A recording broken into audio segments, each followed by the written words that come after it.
So, who's ready for some Donkey Kong? I know I am. This is the Unknown Gamer Guy. Welcome back to another episode of Let's Play Donkey Kong Country 3. It's another lovely day here in Segovia, Spain. It's all nice and sunny, like usual. The bonus coin that I missed is actually just right over here. It's pretty easy to miss, because you can't see it when you're above it, and you can't see it when you're below it. So, you just have to happen to have jumped high enough, and you kind of catch it out of the corner of your eye, and that's how you know. Just gotta hop between these barrels to grab the bananas, and that's it. So anyways, as I was gonna say, Segovia is actually called, I missed that one. It's actually called the Light of Castile. Castile is the region, kind of autonomy, if you will, or state. It's not quite a state, because being a state implies that they've actually got, well, a decent amount of power. They're almost like a state, and Spain just doesn't call them states because they don't want the regions thinking they have too much power, basically. But anyways, Segovia is actually called the Light of Castile because it's always so sunny here. It's seriously, it's sunny here every day. Very few clouds, but the downside to that is it also hardly ever rains, which is kind of a problem. Just because there's just not a lot of water, so water's kind of expensive here. At least in the place where I'm living, it apparently costs almost an entire euro to heat a liter of water. So that'd be a quarter of a gallon for a little bit more than a US dollar. And like in restaurants, it's expensive for water too. It's not free like in most restaurants in the US. The gimmick of this level is, yeah, that little thing. See how he zooms in like that, or homes in, excuse me. It'll shoot after a little bit of time. Like you're looking at paying, I don't know, anywhere from $1.50 to $2.50 for either a liter or a half liter of water. And a liter is about a quarter of a gallon. It's like, I think 0.26 liters make up a gallon. Or 0.26, there's like, a liter is 0.26 of a gallon. I think that's what I meant to say. So it's expensive here. You have to pay by the bottle, and it sucks. I mean, water's just expensive here. And same thing with pop. It's expensive. Like if you go to a bar or something, like they don't do pop on tap. They really don't. This one's easy. Just see what I've done here and just put a web right in the middle.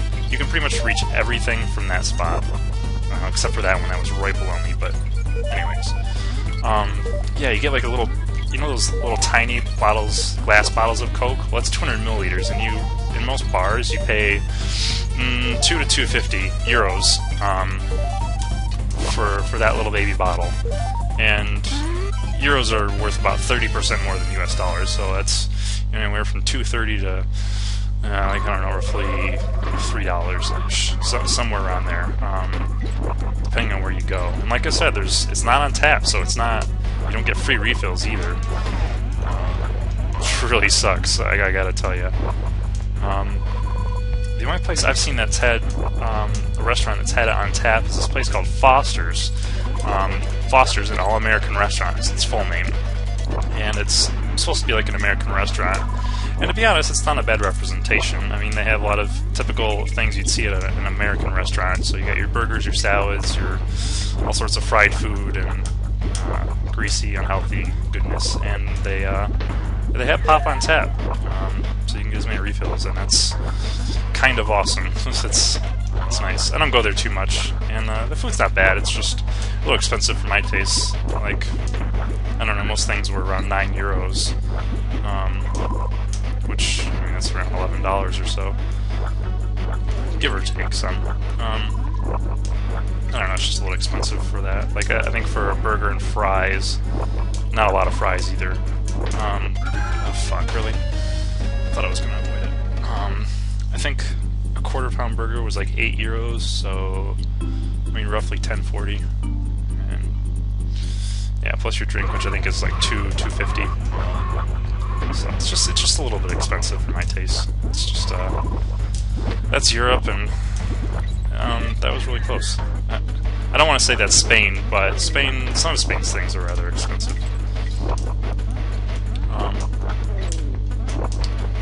Yeah, and liquor isn't too expensive. Wine, though, that's fucking cheap here. Spain is the second largest producer of wine in the world. Like, honestly, I could get a bottle of wine for less than a euro. Like an entire bottle. And it's not bad either for wine. I mean, it's certainly not great, mind you, but yeah, it's just incredibly cheap. I think down there is like a silver coin, which I'm not really interested in. So yeah, if you're into wine and you feel like getting wine for cheap, you know, come on over to Spain, and you'll get your fix. And Italy's pretty cheap there too. Ah, fuck! I knew I was gonna get hit. It's a little bit tricky. And there's the next bonus barrel. And the DK coin's pretty much at the end. Bash the baddies. I think if you were to go to like a bar, I think you'd pay about $5, pretty much any bar, for a mixed drink of some sort. But they usually give you a fair amount of alcohol in it. So I mean, you get a decent amount for your money. Come on. Bees are a little bit hard to shoot with this. I really like, this is one of my favorite, come on. There we go. This is one of my favorite bonus games, because there's no others like this. You get to control this thing. It's cool. But yeah, about $5 for a mixed drink, and I don't know, I'd probably say maybe $3 or so for a beer. By dollars, I mean euros. Pretty much any figures I'm going to talk about cost in Spain, they'll probably be in euros. And I try to remember to convert that to US dollars approximately. But, so, $5, 5 euros would be, I don't know, about $6.50, give or take. I think technically it's, I mean, the rate's constantly changing, but I want to say it's about $1.32 for 1 euro, approximately. Which is kind of sucky. So when you come to Europe, it's like you have less money, because you do, technically. But it's not so bad. Yeah, and bars are kind of the place to go in Spain. They don't really have a lot of restaurants here in general, and they really don't have any fast food. Fast food is really hard to come by. You can only find McDonald's and Burger King, mostly. Once in a while you'll find a KFC, but no Taco Bell, no Arby's, no Wendy's, no Subway. I mean, if there are, I haven't seen any. I've been to quite a number of cities in Spain. Been to Toledo, Salamanca, Avila, Coca, Cuellar, Pedraza, Sepulveda. They're all nice towns. Yeah, I've never seen those fast food places. So, if you're looking to go eat out at a restaurant, yeah, they're around, but it tends to be, I don't want to say fancy dining, but I mean, the restaurants are pretty nice, but they also are going to be pretty expensive. I mean, a lot of plates are going to be between 10 and 12 euros. That's probably the average that I've personally seen. So at 30%, well, that's about 13, 15 bucks, and you'll get like a main course, and you might get a side of some sort. It depends. But for the most part, if you want to just get like a quick bite to eat out, you're gonna go to a bar. They have a pretty limited menu. Usually just like sandwiches and I don't know, a couple other things, but not really your typical bar food. But it's not so bad. Everything else, like when you do go out, things tend to be pretty freshly made, and like the ingredients are all pretty fresh and of decent quality. So I mean, it's okay. I'll tell you one thing that's expensive: video games. Since I'm playing one, like video games are straight up expensive here. Like I think for like some of the latest games, like just like Mass Effect 3 or something that just came out, you pay 60 euros, 60 or 70 euros, plus 30%. So we're talking 78, 80 bucks, and that's just like crazy to think about. And like DS games, I think 3DS games are 50 euros, I want to say. I think Mario Kart 7 I've seen for 50 euros, so that's $65. I just can't believe it. it's just so much. So there we go. That was that. We're making good progress. Yeah, sure, let's have a Swinky sideshow.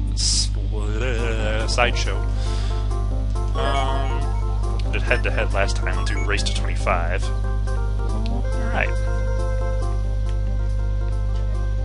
At last, I'm out of retirement. I'll make a monkey out of you. Yeah, we'll see about that. Oh, I just barely missed that shit. I wish there was more variation in this game, or like more you could do. Because these are kind of fun. Anyone that's played Donkey Kong Country Returns, is there something like this?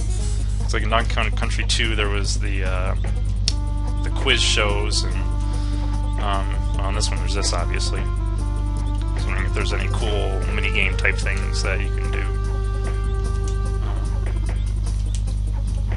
So yeah. Anyone remember Donkey Kong and the Crystal Coconut, Legend of the Crystal Coconut, or whatever it is? I remember watching that. It used to be on like ABC Family or something like that. I can't remember. It was on some channel. I win. Even though I didn't get 25, I still won. Consult your lawyers. Sometimes when he loses, he'll come chase you out of the tent. Freaks out. All right, so not very worth it. Basically, just got some bananas. So, anyways, Bleak's house. Oh, man, that mountain has a face. Well, let's see what we're up against. Oh my God, it's a snowman and an emulator that doesn't like it. Yeah, I forgot that. Sometimes it simulates it properly. Sometimes it doesn't. It usually doesn't for me. Oh shit. So the gimmick of this is he keeps changing rows, and if you see that little blue orb on the side of the screen, that indicates which row you're in, which way, like which row that the snowball is gonna be in. Oh, that was close. And then you just press up and down to switch back and forth. In between every couple hits, he goes into his hat phase and just shoots snowballs. And he will start to get faster, and eventually changes patterns of shooting too. And then he'll stop to laugh at you like a dumbass, and you nail him. A little faster. Not particularly hard, though. Pretty much with all the shooting levels we've been dealing with lately. I mean, this is easy. I have plenty of practice. Oh, yeah, eat that, stupid bitch. That was rude of me, wasn't it? I thought I was gonna get hit. Oh, come on. That's not gonna make him two in time. Oh, balls. That's not gonna make it. Oh, I hit him. I think he probably only has like one hit, I want to say, left. No more than two, though, I bet. I think.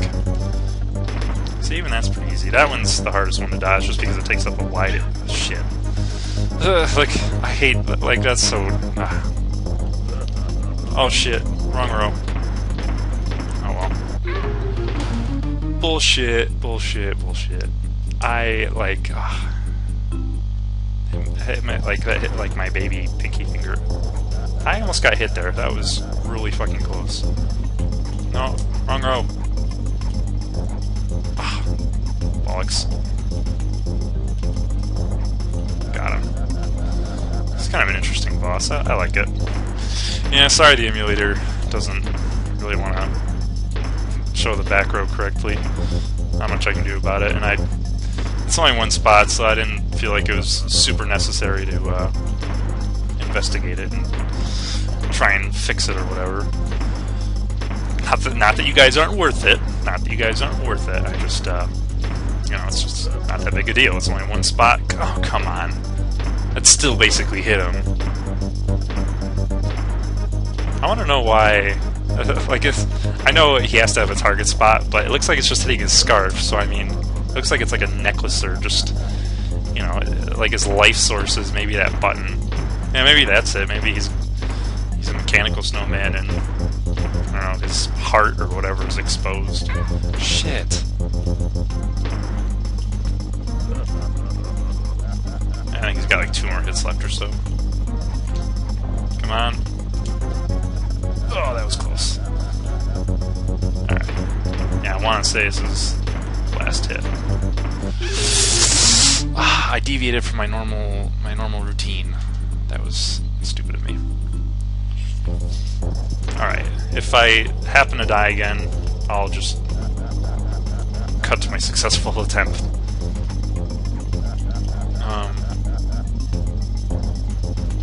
After this, we go to a mountainous area. I forget what it's called. It's like Ridgeway or Ridge. I can't remember what it's called, but it's full of cliff levels and a couple of cave levels and I think 2 underwater levels, one of which is the boss level. You'll be playing as Engard, the swordfish. Not a huge fan of that boss fight, but I'm not a huge fan of that entire world. I don't know, the levels irritate me. So is that to say that I'm not as good at them and you'll probably see more fail? Quite possibly.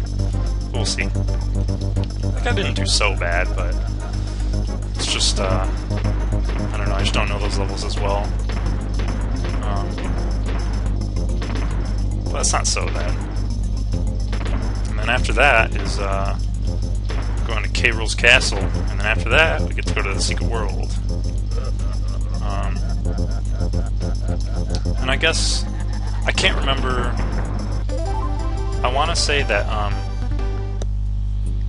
like, after you beat K-Rool's castle, I want to say that the game ends, and then you can just re-access it. I can't remember if there's a separate ending for that or not. I really want to say there is, and it would make sense if there was. Because the reason I say that is I was just thinking, oh, maybe I should show both endings. Anyways, Razor Ridge, yeah, that's it. Yeah, this is the Unknown Gamer Guy. I hope you enjoyed this episode, and next time we'll take on Razor Ridge, and it'll be fun. So, yeah, thanks for watching, and see you guys around. Bye.